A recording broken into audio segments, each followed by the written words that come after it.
यतिखेर कोरोना महामारीले सन्तास फैलिएको छ। विश्वभरि आम नागरिकहरू प्रभावित भइरहेका छन्, लाखौँले ज्यान गुमाइसकेका छन् भने अझै कतिपय हस्पिटलमै हुनुहुन्छ।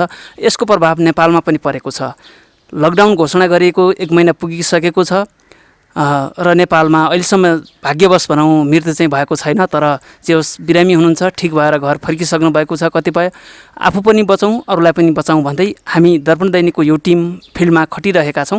आज हामी चाहिँ पुष्प व्यवसाय क्षेत्रको पछिल्लो गतिविधि, पुष्प व्यवसाय क्षेत्रमा लकडाउनले गर्दा के कस्तो प्रभाव परेको छ, कोरोनाको कारणले भविष्यमा पुष्प व्यवसायमा के कस्ता उतार चढाव आउलान् लगायतका विषयमा र फ्लोरिकल्चर एसोसिएसन नेपालले हिजो मात्रै एउटा प्रेस विज्ञप्ति जारी गरेको छ।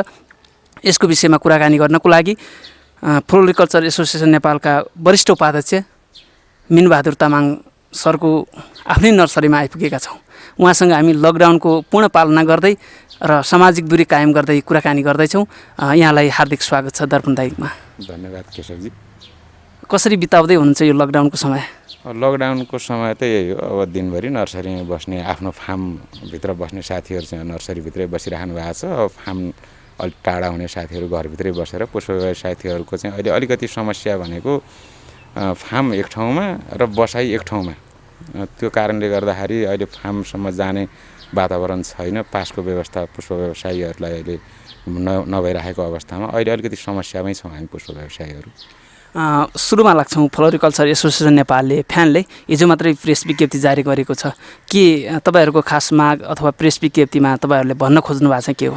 हामीले प्रेस विज्ञप्तिमा भन्न खोजेको भनेको चाहिँ हाम्रो चाहिँ के अरे अब अरू कृषिकै अरू सेक्टरहरूमा भन्दा पनि फ्लोरिकल्चरको सेक्टरमा चाहिँ सबैभन्दा बढी क्षति भएको छ भनेर हामीले त्यो दर्शाउन खोजेको प्रेस विज्ञप्ति मार्फत अरूलाई जानकारी दिन खोजिएको र दैनिक रूपमा चाहिँ हाम्रो चाहिँ अहिलेको सिजन भनेको चाहिँ एकदम फुल्ने सिजन। यति बेला चाहिँ हाम्रो चाहिँ एकदम फुल बढी फुल्ने पनि र खपत पनि बढी हुने सिजनमा यो बेला चाहिँ हामी चाहिँ धेरै मारमा पर्यौँ। अरू कृषिका अरू सेक्टरहरू भन्दा फ्लोरिकल्चर चाहिँ धेरै मारमा परेको छ भनेर है यो चाहिँ मेसेज चाहिँ के अरे जाओस् कमसेकम तालुकदार निकायहरूसम्म भन्ने हिसाबले त्यो हिसाबले चाहिँ हामीले चाहिँ प्रेस विज्ञप्ति जारी गरे हो। लकडाउनको समयमा पुष्प व्यवसायमा चाहिँ तपाईँले असर परेको अरू क्षेत्रभन्दा, कृषिको अरू क्षेत्रभन्दा धेरै असर पर्यो भन्नुभयो। के कस्ता असरहरू परेका छन् विशेषतः? अब यो के कस्ता असर भन्दा त पुष्प व्यवसाय भनेको चाहिँ अब कस्तो व्यवसाय भनेदेखि यो चाहिँ भण्डारण गर्न मिल्दैन, यहाँहरूलाई थाहा छँदैछ। र फुल आज फुलेको फुल अर्को महिना बेच्छु भनेर पनि मिल्दैन। हाम्रो सेक्टर छ, नर्सरीको सेक्टर एउटा छ, कट फ्लावरको सेक्टर एउटा छ। सेक्टर वाइज काम गर्छौँ हामी। नर्सरीको सेक्टरमा के भइदियो भने लकडाउनभन्दा अगाडिदेखि नै यसलाई चाहिँ अलिकति प्रभावित बनायो। सरकारले सभा समारोह लगायत भोज भत्तेरका कार्यक्रमहरू नगर्नु भनेर चाहिँ सरकारले उर्दी जारी गर्ने बित्तिकै हाम्रो चाहिँ हरेक वर्ष चैतमा चाहिँ मेला हुन्थ्यो। हामीले मेलालाई चाहिँ के अरे स्टप गऱ्यौँ। त्यो मेला स्टप गर्ने बित्तिकै चैतको मेलालाई राष्ट्रिय पुष्प प्रदर्शनीको लागि भनेर तयार गरिएका नर्सरीका बिरुवाहरू जति पनि फुलेका फुलहरू सबै खेर गयो, सबै क्षति भयो।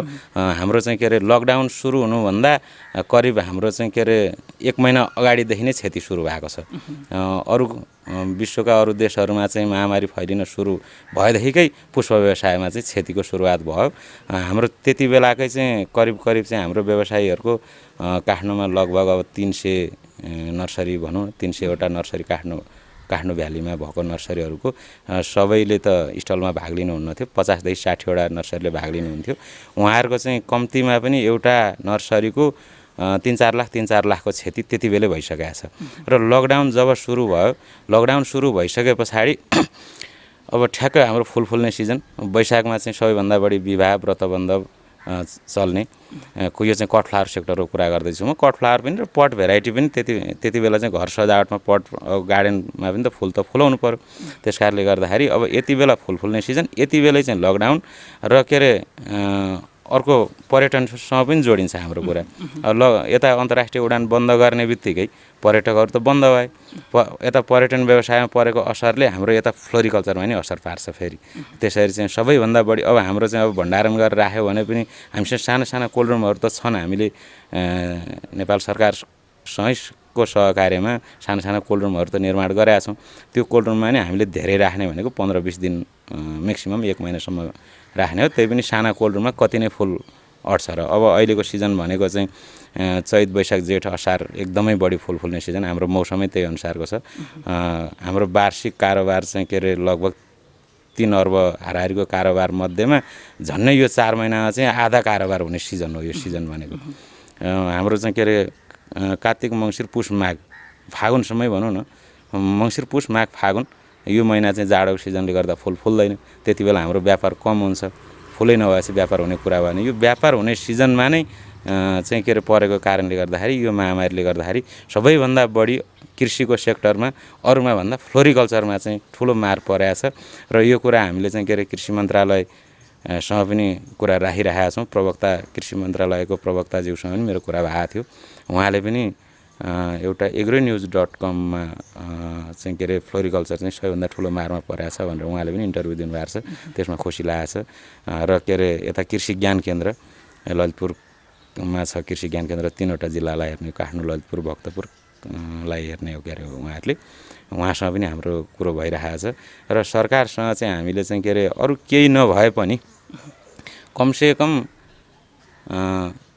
फ्लोरिकल्चरमा लगानी गरेको ब्याङ्क लोनको ब्याज कम्तीमा 3 महिना 3 महिनाको ब्याज हामीलाई छुट गरिदिनु पर्यो र अर्को कुरा क्षतिको मूल्याङ्कन गरेर कति सकिन्छ अब क्षति त सर्वत्र क्षति भएको छ फ्लोरिकल्चरलाई मात्रै राज्यले हेरेर नि साध्य नहोला तर कति सक्छ राज्यले त्यति क्षतिपूर्ति पनि दिनुपर्छ भनेर हामीले मन्त्रालयसँग पनि कुरा राखिरहेका छौँ तर अब यो चाहिँ अलिकति भौतिक दूरी कायम राखेर बस्नुपर्ने भएको कारणले बाहिर फेरि हिँडडुल गर्नुपर्ने नपाइने भएको कारणले गर्दाखेरि हाम्रो प्रत्यक्ष भेटघाट चाहिँ भएको छैन हामी फोनमा चाहिँ के अरे तालुकदार निकायहरूसँग कुराकानी चाहिँ गरिरहेका छौँ कति रकम बराबरको क्षति भयो होला यो समयमा अनुमानित कति होला अब ठ्याक्कै अब लकडाउन लमिएर जाने अवस्था छ तपाईँहरूलाई थाहा छँदैछ अझै अब के अरे आज 14 गते भोलि 15सम्म त लकडाउनै छँदैछ अझै अब के अरे थप्ने भन्ने कुरा आइरहेको छ सम्भावना छ त्यस कारणले गर्दा यति नै क्षति भनेर चाहिँ हामीले अहिले ठ्याक्कै भन्न सक्दैनौँ हामीले के अरे एउटा फार्म बनाएर डेभलप गरेर व्यवसायीहरू कहाँ चाहिँ पुर्याइसकेका छौँ क्षतिको चाहिँ के अरे विवरण भर्नु भनेर अब लकडाउन कति लम्बिन्छ त्यस पछाडि मात्रै एकिन क्षतिको विवरण चाहिँ आउने भयो तर अहिले चाहिँ हाम्रो अनुमान चाहिँ करिब दैनिक 1 करोडभन्दा माथिको क्षति छ दैनिक रूपमा 1 करोडभन्दा माथिको क्षति छ अब लकडाउन कति लम्बिन्छ अनि त्यस पछाडि मात्रै एकिन क्षति चाहिँ त्यति बेला निर्केल हुन्छ फ्लोरिकल्चर एसोसिएसनले अहिले व्यवसायहरूलाई भनिहाल्नुभयो एउटा फारम तयार गरेर लगत सङ्कलन गर्दैछ क्षतिको अरू के गर्दैछ व्यवसायहरूको हकितको लागि अरू अन्य कुराहरू कसरी सहजीकरण गर्दैछ अब अहिले सबैभन्दा समस्या भनेको मैले अघि नै भने यहाँहरूलाई वासस्थान एक ठाउँमा छ फार्म अर्को ठाउँमा छ पुष्प व्यवसायीहरूको सबैको प्राय त्यस कारणले गर्दाखेरि अब के अरे क्षति त भयो नै फुलेका फुलहरू त खेर गए कमसेकम माउ बोटसम्म मात्रै भयो भने बचाएर राख्न पायो भने अर्को वर्षलाई त अलिकति कम लगानी गर्दा पनि हुन्थ्यो त्यो हिसाबले माउ बोटसम्म बचाउनको लागि चाहिँ कमसेकम फार्मसम्म गएर भौतिक दूरी कायम राखेर काम गर्ने वातावरण चाहिँ बनाइदिनु पर्यो भनेर हामीले चाहिँ के अरे कृषि मन्त्रालयसँग उता कृषि ज्ञान केन्द्रसँग र सिडिओ कार्यालयमा नि हामीले अस्ति भर्खरै हामीले चाहिँ के अरे सवारी पासको लागि भनेर निवेदन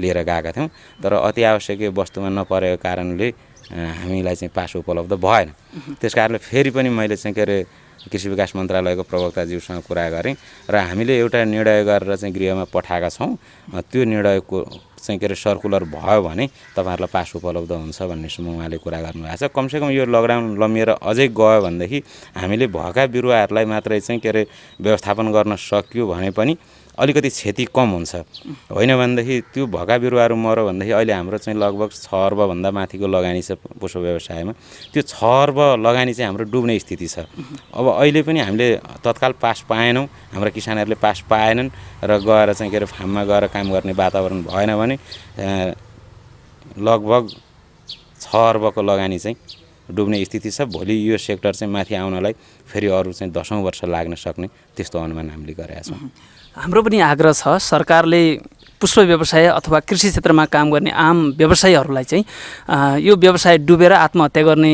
सम्मको स्थिति नआओस् र यसको लागि सामाजिक दूरी कायम गरेर सचेतता अपनाएर अथवा कसरी हुन्छ सहजीकरण गर्नको लागि सरकारले विशेष पहल चालिदियोस् अब लाग्छ म तपाईँको व्यक्तिगत पुष्प व्यवसायतर्फ तपाईँको यो पुष्प व्यावसायिक यात्रा चाहिँ कहिलेदेखि सुरु भयो मेरो व्यावसायिक यात्रा त अलिक लामै छ अब मैले आफैले व्यवसाय सुरु गरेको 18 वर्ष भयो यही ठाउँमा व्यवसाय सुरु गरेँ। मैले भन्न खोजेको तपाईँको सुरुको यात्रा कसरी यो फुलसँग जोडिनु भयो? सुरुको यात्रा भन्नुहुन्छ भनेदेखि अब के अरे म खोटाङबाट अध्ययनकै सिलसिलामा के अरे एसएलसी पास गरे पछाडि काठमाडौँ आएँ।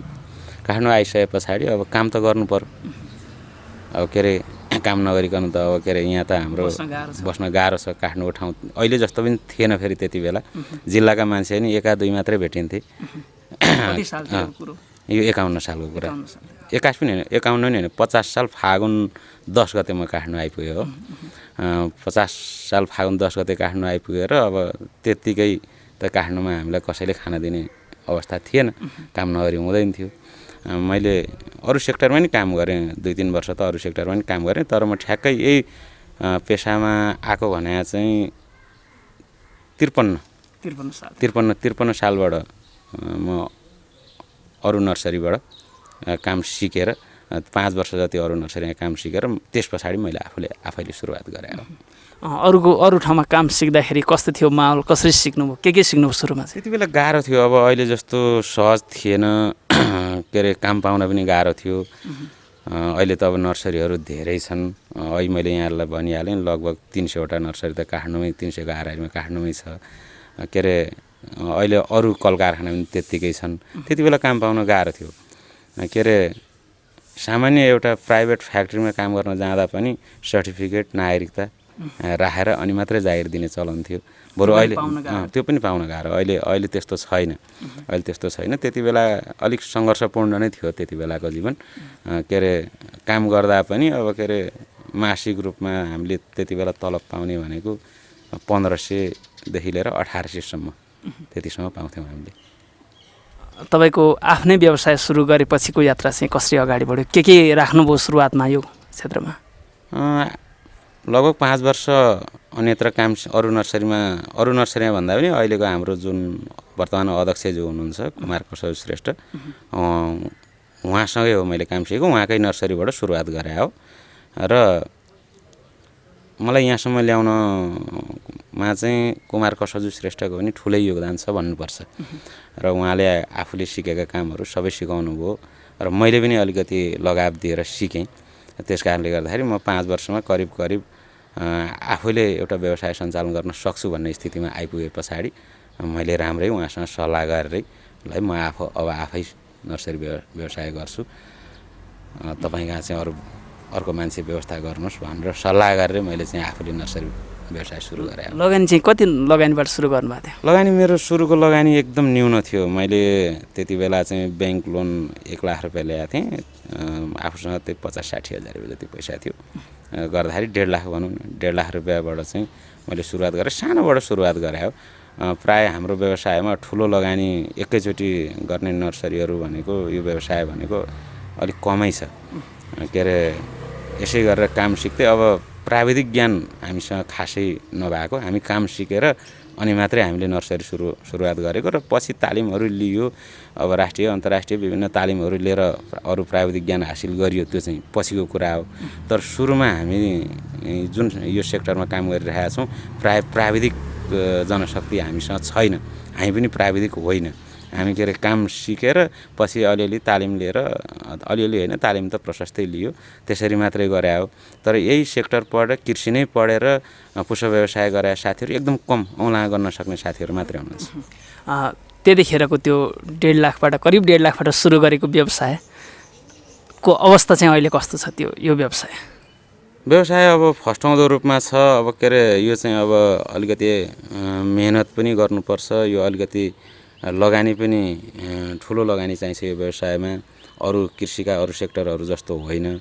यसमा बिउ महँगो छ, बिरुवा महँगो छ। सबै बिउ भन्नुहुन्छ भनेदेखि हामी चाहिँ के अरे आयातमै निर्भर छौँ अहिलेसम्म। के अरे हाम्रो नेपालमा चाहिँ अब हाइब्रिड बिउहरू उत्पादन गर्ने अहिलेसम्म त्यस्तो संरचना छैन र राज्यले पनि त्यसमा त्यति ध्यान दिएको छैन। सबै चाहिँ के अरे तेस्रो मुलुकबाटै, युरोपबाटै चाहिँ बिउहरू आयात हुने हो र बिरुवाको हकमा पनि अब के अरे त्यस्तो खालको हामीसँग चाहिँ धेरै स्रोतहरू छैन। हामीले चाहिँ अब के अरे प्राय भारतबाटै आउँछ अहिले। के अरे अरू ठुल्ठुला प्लान्टहरू, अर्नामेन्टल प्लान्टहरू भारतबाटै आइरहेको अवस्था हो र अहिले क्वारेन्टाइन सरकारले अलिकति कडाइ गर्दै कारणले यो वर्ष चाहिँ बिरुवाहरू आएको छैन र हाम्रो साथीहरू उत्पादन पनि लाग्नु भएको छ। अब ठ्याक्कै मेरो व्यवसाय चाहिँ अब के अरे कस्तो छ भन्ने हिसाबले सोध्नु भयो होला यहाँले। मैले समग्र कुरा गरेँ। अब मेरै आफ्नै व्यवसाय गर्ने भने सामान्यतया दैनिकी चलिरहेको छ, यही नै भन्नु। 1.5 लाखको लगानीले अहिले चाहिँ लगभग कति पुग्यो होला तपाईँको व्यवसायको? अब यति नै भन्न त त्यो मिल्दैन। अब के अरे हामी अब त्यसैबाट कमाउँदै यसैमा थप्दै जाँदै अब के अरे ब्याङ्क लोन पनि बढाउँदै लगियो। अब के अरे अहिले लगानीकै हिसाब गर्नुहुन्छ भने त झन्डै 1.5 करोड जति त ब्याङ्क लोन नै छ।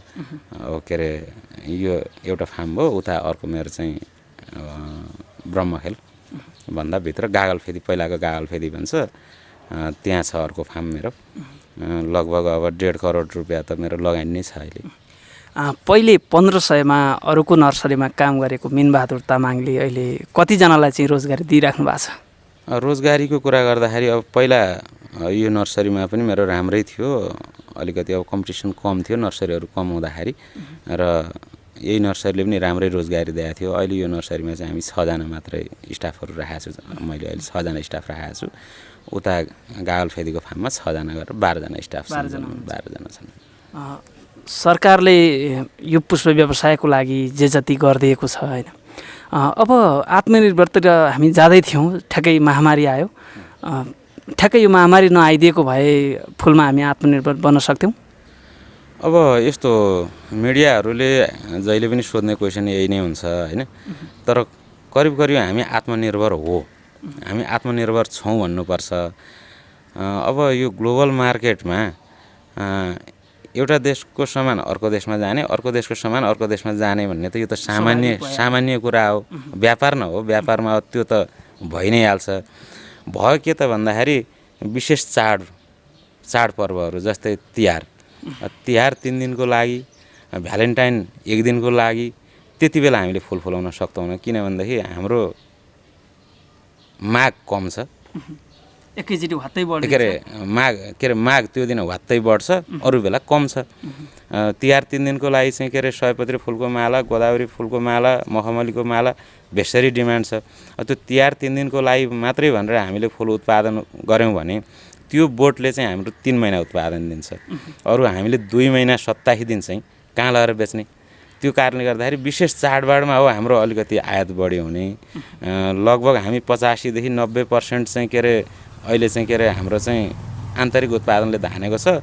त्यही 10-15% मात्रै आयात भएको छ भनेको, त्यो 10-15% फुल आयात भएको भनेको त्यही विशेष चाडबाडको फुल हो कि। फुल हामी करिब आत्मनिर्भर छौँ र के अरे अब अहिले प्रविधि पनि नयाँ प्रविधि भित्रिया छ। पहिला हामी बाँसको टनेलमा काम गर्थ्यौँ। बाँसको टनेललाई चाहिँ हामीले विस्थापित गरेर चाहिँ अहिले चाहिँ अब ठुला स्ट्रक्चरहरू बने। नेपाल सरकारले पनि सहयोग गरेको छ हामीलाई। के अरे पुष्प प्रवर्धन नीति 2069 सालमा पुष्प प्रवर्धन नीति जारी गरिसके पछाडि एउटा कार्ययोजना बनाएर त्यो कार्ययोजना कार्यान्वयन 4 वर्ष 71, 72, 73, 74सम्म 4 वर्ष लगातार हामीले कार्यान्वयन गऱ्यौँ। फ्लोरिकल्चर एसोसिएसनले नै कार्यक्रम सञ्चालन गरेको थियो। त्यो दौडानमा करिब 10 करोडको हाराहारीमा पैसा नेपाल सरकारले लगानी गरेको छ। त्यो लगानी हामीले चाहिँ अधिकांश 80% भन्दा बढी लगानी चाहिँ हामीले भौतिक संरचनामा लगानी गऱ्यौँ। किनभने हाम्रो भौतिक संरचना एकदम कमजोर थियो। सबै लोकल बाँसका टनेलहरू थिए। त्यस पछाडि के अरे यो इन्डस्ट्रियल प्रयोजनको लागि प्रयोग हुने प्लास्टिक टनेलहरू थियो। हामीले चाहिँ त्यसलाई चाहिँ अब के अरे होइन, अलिक आधुनिकतर्फ जानुपर्छ भनेर ठुला चाहिँ के अरे नेपालमा त थिएन। अहिले नेपालमा नि साथीहरूले 1-2वटा कम्पनी खोल्नु भएको छ। इन्डियाबाट चाहिँ हामीले चाहिँ के अरे ठुला जिआई पाइपको टप भेन्टिलेटेड ग्रिन हाउसहरू भित्र्यायौँ। त्यसै गरेर चाहिँ UV plastic, UV protected plastic, अब त्यो चाहिँ एग्रिकल्चरकै लागि बनेको इजरायलमा बनेको प्लास्टिक भित्र्यायौँ। थोपा सिँचाइ सबैको फार्ममा अहिले थोपा सिँचाइको व्यवस्था छ। अनुदानमा आएको भनेको चाहिँ हामीले चाहिँ के अरे ग्रिन हाउस, एउटा सबैभन्दा ठुलो चाहिँ ग्रिन हाउसमा लगानी गऱ्यौँ। अनि हामीले पोर्टेबल कोल्ड रुमहरू बनाएका छौँ विभिन्न ठाउँमा। फार्ममा पनि बनाएका छौँ, विभिन्न फार्ममा छ, अरू कम्पनीहरूमा पनि छ, होलसेल कम्पनीहरूमा अनुदानमा सबैभन्दा बढी चाहिँ के अरे लगानी गरेको भनेको हामीले ग्रिन हाउसलाई हो सबैभन्दा बढी। अनुदानमा अनियमितता भयो भन्ने पनि कता कता कुरा उठिराखेको थियो। यो कुरो कोरोना महामारी सँगसँगै हरायो भने अलिकति अगाडि उठेको थियो। अनुदानमा अनियमितता हुने चान्स नै छैन। किन भन्दाखेरि पुष्प प्रवर्धन नीतिमै एउटा के छ भन्दाखेरि पुष्प विकास समन्वय समिति भन्ने छ। त्यो समितिको अध्यक्ष भनेको कृषि सचिव हुने व्यवस्था छ। कृषि सचिवको अध्यक्षतामा वन मन्त्रालय, वातावरण मन्त्रालय, अर्थ मन्त्रालय, राष्ट्रिय योजना आयोगदेखिका लिएर चाहिँ विभिन्न मन्त्रालयका सहसचिवहरू सदस्य रहने व्यवस्था छ। त्यसमा फ्लोरिकल्चर एसोसिएसन नेपालको अध्यक्ष वा निजले तोकेको प्रतिनिधि एकजना सदस्य रहने व्यवस्था छ। अब सबै निर्णय गर्ने भनेको त्यो समितिले हो। हेर्नुहोस् है। र अर्को कुरा के हुन्छ भन्दा हामीले खरिद प्रक्रिया गर्दाखेरि चाहिँ हामीले जुन नेपाल सरकारले तोकेको मापदण्ड अनुसारै हामीले चाहिँ टेन्डर मार्फत सबै सामान खरिद गरेका छौँ। त्यसमा 1 रुपैयाँ पैसा तलमाथि हुने चान्स नै छैन। किन छैन भन्दाखेरि त्योभन्दा अर्को तल चाहिँ प्राविधिक समिति भन्ने छ। प्राविधिक समिति चाहिँ कृषि मन्त्रालयकै कृषि व्यवसाय प्रवर्धन केन्द्रको सहसचिव, त्यहाँको चाहिँ महासचिव प्रमुखको अध्यक्षतामा एउटा समिति छ। त्यो प्राविधिक समितिले सबै निर्णय गर्ने हो। हरेक बैठक मन्त्रालयमै बस्थ्यो। हामीले सबै डकुमेन्ट बोकेर मन्त्रालयमै जान्थ्यौँ र त्यही निर्णय हुन्थ्यो। कार्यान्वयन मात्रै, फिल्डमा कार्यान्वयन मात्रै फ्लोरिकल्चर एसोसिएसन नेपालले गरे हो। जति पनि निर्णय गरेको छ त्यो चाहिँ के अरे त्यो समितिमा पनि वन मन्त्रालयको पनि उपसचिव रहने व्यवस्था छ, अर्थ मन्त्रालयको पनि छ, राष्ट्रिय योजना आयोगको पनि छ, कृषि मन्त्रालयका कानुनको उपसचिव रहने व्यवस्था थियो, छँदैछ भनौँ न। अनि त्यस पछाडि के अरे लेखाको चाहिँ प्रमुख रहने व्यवस्था थियो। फ्लोरिकल्चर एसोसिएसन नेपालको महासचिव चाहिँ त्यसको सदस्य सचिव रहने व्यवस्था थियो। त्यति मात्रै हो। अरू केही होइन। हामीले फिल्डमा कार्यान्वयन गरे हो। निर्णय माथिल्लो स्तरबाटै भएको हो र खालि टेन्डर प्रक्रिया गर्ने बेलामा हामीले चाहिँ टेन्डर फ्लोरिकल्चर एसोसिएसन नेपालले गर्यो। फ्लोरिकल्चर एसोसिएसन नेपालको अध्यक्ष र कृषि विकास मन्त्रालयको सहसचिवको संयुक्त हस्ताक्षरबाट खाता सञ्चालन हुन्थ्यो। भनेपछि कहाँनिर त्यहाँ चाहिँ के अरे दुरुपयोग हुने त चान्स नै छैन। अब त्यसको निगरानी सचिवज्यूले गर्नुहुन्थ्यो। भनेपछि 1 रुपैयाँ पैसा दुरुपयोग होइन। खाइयो होला चिया 1-2 ठाउँमा गएर साथीभाइहरूको फार्ममा जाँदा कार्यक्रम सञ्चालन गर्ने कुरामा 1-2 कप चिया साथीभाइहरूको खाइयो होला। तर सरकारको पैसाको भनेको चाहिँ हामीले 1 कप चिया पनि खाएको छैनौँ। अब पुष्प व्यवसायको थुप्रै सम्भावना छ। अझ धेरै लामो गफ गर्ने विचार थियो तर समयको पाबन्दीले गर्दा छुट्याउँदै लगे। नेपालमा चाहिँ कस्तो सम्भावना छ यो पुष्प व्यवसाय क्षेत्रको चाहिँ? नेपालमा सम्भावना छ। अब के अरे हामीले अब नेपालको मात्रै मार्केट हेर्ने होइन कि। अब मैले अघि भने ग्लोबल बिजनेसमा गइसके पछाडि के अरे यहाँ उत्पादन गरेको बिरुवा हामी विश्वभरलाई बेच्न सक्छौँ। क्वालिटीको उत्पादन गर्न सक्नु पर्यो, लगानी बढाउनु पर्यो। तर अहिले अब सरकारले चाहिँ अलिकति चासो नदिइराखेको पुष्प क्षेत्रलाई अहिले 2-3 वर्ष चाहिँ अब के अरे देश सङ्घीय ढाँचामा गइसके पछाडि अब चाहिँ के अरे यता सङ्घीय मन्त्रालयले होइन के अरे स्थानीय प्रदेश सरकार, स्थानीय निकायबाट चाहिँ फ्लोरिकल्चरलाई चाहिँ डेभलप गर्नुपर्छ भनेर चाहिँ सङ्घीय मन्त्रालयले त्यसरी भनिराख्दाखेरि अलिकति ओझेलमा परेको हो कि भन्ने जस्तो पनि भएको छ। तर स्थानीय निकायहरूले पनि कुनै गाउँपालिका कुनै नगरपालिकाहरूले चाहिँ राम्रै लगानी गरेको पनि भेटेँ। मेरो गृह जिल्ला खोटाङ हो। म अस्ति खोटाङमा चाहिँ खोटाङ महोत्सवमा गएको थिएँ। त्यति बेला हलेसी तुवाचुङ नगरपालिका, जम्मा 2टा नगरपालिका छ खोटाङमा। एउटा दिक्तेल रूपाकोट मजुवा गढी नगरपालिका र हलेसी तुवाचुङ नगरपालिका। हलेसी तुवाचुङ नगरपालिका र दिक्तेल रूपाकोट मजुवा गढी नगरपालिकाको मेयर साहबहरूसँग बसेर छलफल गर्नु पर्यो पुष्प व्यवसायको विषयमा भनेर मैले एउटा मिटिङ राखेको थिएँ। त्यो मिटिङमा मेयर साहब चाहिँ आउन असमर्थ हुनु, उहाँ अलिक फुर्सद भएन उहाँको र भ्याउनु भएन र हलेसी तुवाचुङ नगरपालिकाको उपप्रमुखलाई पठाउनु भएको रहेछ। उहाँसँग लामो कुरा भयो। तर मैले उहाँहरूसँग चाहिँ पुष्प व्यवसायको विषयमा छलफल गर्नुभन्दा 1 वर्ष अगाडि नै उहाँहरूले काम सुरु गरिसक्नु भएको छ। एउटा समूह बनाएर 20-22 जनाको महिलाहरूको समूह बनाएर उहाँहरूले चाहिँ बजेटै चाहिँ विनियोजन गरेर अघिल्लो वर्ष 3-4 लाख कति बजेट विनियोजन गरेको भन्नुहुन्थ्यो। त्यो बजेट पनि गाउँको लागि त ठुलो बजेट हो नि त। 3 लाख रुपियाँ बजेट विनियोजन गरेर चाहिँ कामै सुरु गरिसक्नु भएको छ र यो वर्ष पनि हामी त्यसलाई निरन्तरता दिन्छौँ भनेर उहाँले प्रतिबद्धता जनाउनु भएको छ। र के अरे हलेसीमा फेरि के छ भन्दाखेरि फुलको अलिकति माग बढी छ अहिले अब बाटोको एक्सेस छ के अरे। त्यस कारणले गर्दाखेरि अब के अरे पर्यटकहरू पनि हलेसीमा चाहिँ अहिले चाहिँ आउजाउ त आउजाउ अलिक बढी छ। त्यस कारणले गर्दाखेरि त्यहाँ म 3 वर्ष अगाडि म हलेसी जाँदाखेरि इन्डियाको सयपत्री फुल चाहिँ पूजाको लागि चाहिँ त्यहाँ राखिराखेको मैले देखेको थिएँ कि मैले विभिन्न ठाउँमा यो कुरा उठाएँ र के अरे त्यो कुरा पनि उठाउँछु भनेर चाहिँ म उपमेयरज्यूसँग चाहिँ भेटघाट गरेको। तर उहाँहरूले काम सुरु गरिसक्नु भएको छ। करिब हलेसीको मन्दिरलाई पुग्ने फुल हलेसी तुवाचुङ नगरपालिकाले नै अहिले चाहिँ उत्पादन गर्न थालिसकेको अवस्था रहेछ।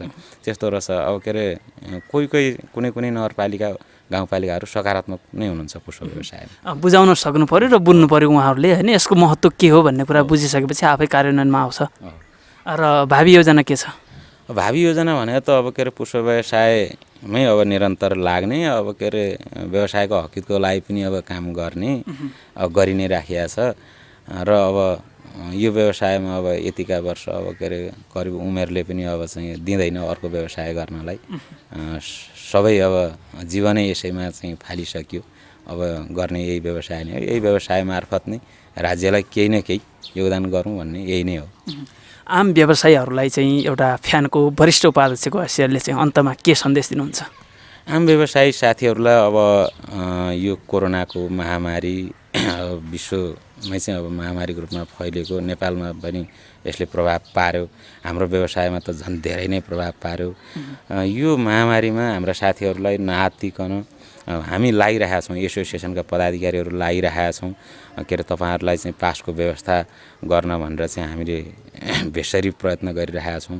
सिडिओ कार्यालयमा गएर अध्यक्षज्यू र म गएर चाहिँ करिब 1 दिनभरि नै बस्यौँ हामी। के अरे तर अब सिडिओ कार्यालयले चाहिँ प्राथमिकतामा नपरेको कारणले हामीलाई चाहिँ पास उपलब्ध गराउनु भएन। त्यसकारण मन्त्रालय मार्फत चाहिँ हामीले चाहिँ पासको लागि चाहिँ व्यवस्था गर्ने भनेर चाहिँ प्रवक्ताज्यूसँग चाहिँ दिनानुदिन कुरा भइरहेको छ। र मन्त्रालयले चाहिँ एक किसिमको निर्णय गरेर चाहिँ गृह मन्त्रालयमा पठाइसकेका छौँ पनि भन्नुभएको छ। र यता कृषि ज्ञान केन्द्र ललितपुरले पनि अहिले चाहिँ के अरे कृषक परिचय पत्रको व्यवस्था गर्दै छैन, गरिसक्नु भएको छ। उहाँहरूले गरिसक्नु भएको छ। हाम्रो व्यवसायीहरूलाई चाहिँ हामीले अब अहिले अरू त्यस्तो केही उहाँहरूलाई चाहिँ पत्राचार गर्ने चाहिँ समय छैन, हामीसँग अफिसमा जान सक्ने अवस्था नभएको कारणले फोन मार्फत SMS मार्फत हामीले जानकारी गराएर त्यहाँ चाहिँ परिचय पत्र चाहिँ लिनको लागि जानुसै भन्दैछौँ। र अर्को कुरा के छ भन्दाखेरि हामीले पास पाएनौँ भने पनि कमसेकम एग्रिकल्चरमा चाहिँ काम गर्न, फ्लोरिकल्चरमा काम गर्न चाहिँ किसानहरूलाई चाहिँ छुट दिने भनेर सरकारले निर्णय गरिदियो भने पनि कमसेकम हामीलाई पास के अरे परिचय पत्र त चाहियो, किसानको परिचय पत्र। त्यसको लागि चाहिँ परिचय पत्रको लागि चाहिँ म आफैले पनि त्यहाँको कृषि ज्ञान केन्द्र प्रमुखज्यूसँग कुरा गरिरहेको छु। साथीहरूलाई पठाउनुहोस्, परिचय पत्र बनाइदिन्छु भन्नुभएको छ र उहाँहरूले परिचय पत्र जारी गरिराख्नु भएको छ। र अबको 1-2 दिनभित्रमा करिब यो पासको समस्या हट्ला, 1-2 दिन हप्ता 10 दिनभित्रमा पासको समस्या हट्ला। त्यस एकदम धैर्य भएर अब यो क्षति भनेको चाहिँ अब के अरे फ्लोरिकल्चरको मात्रै होइन, सबैभन्दा बढी क्षति त फ्लोरिकल्चरमा भयो। तर पनि अब धैर्यता बाहेक त अरू उपाय छैन। महामारीमा कसैको केही लागेन। त्यस कारणले आफ्नो व्यवसायलाई जोगाउनुहोस्, निरन्तरता दिनुहोस् र के अरे भएका बिरुवाहरू बचाउनुहोस्। र के अरे अब थप लगानीको लागि पनि मैले नेपाल राष्ट्र ब्याङ्क गभर्नरज्यूसँग पनि मेरो कुरा भइरहेको छ। मैले लगभग 2 चोटि जति उहाँसँग कुरा गरिसकेँ। ब्याज छुटको कुरादेखि लिएर थप लगानीको लागि पनि चाहिँ तपाईँहरूले हेरिदिनुपर्छ भनेर गभर्नरज्यूसँग पनि कुरा भइरहेको छ।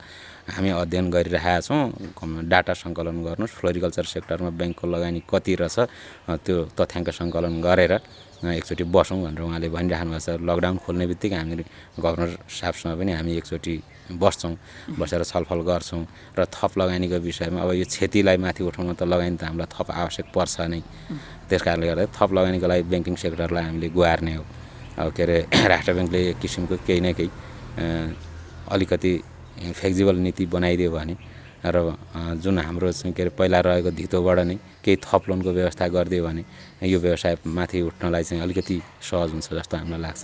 साथीहरूलाई चाहिँ धैर्य गर्नुहोस्, आफ्नो व्यवसाय जोगाउनुहोस्, यो महामारीमा आफू बच्नुहोस्, अरूलाई पनि बचाउनुहोस्। यही नै हो भन्ने, अरू त के भन्ने। अमूल्य समयका बावजुद हामीलाई यो समय उपलब्ध गराइदिनु भयो। तपाईँ व्यस्त हुनुहुन्थ्यो होइन, हिँड्ने तयारीमा हुनुहुन्थ्यो, आफ्नो फार्मतिर नियमित काममा हुनुहुन्छ, त्यसको लागि धेरै धेरै धन्यवाद। हजुर धन्यवाद केशवजी। अब तपाईँको यो दर्पण दैनिक टेलिभिजनलाई कमसेकम पुष्प व्यवसायको समस्याको विषयमा यो महामारीको बिचमा पनि यहाँसम्म आएर मलाई चाहिँ के अरे राख्ने मौका दिनुभयो। यसको लागि धेरै आभारी छौँ। हस्, धन्यवाद। हस् त, धन्यवाद।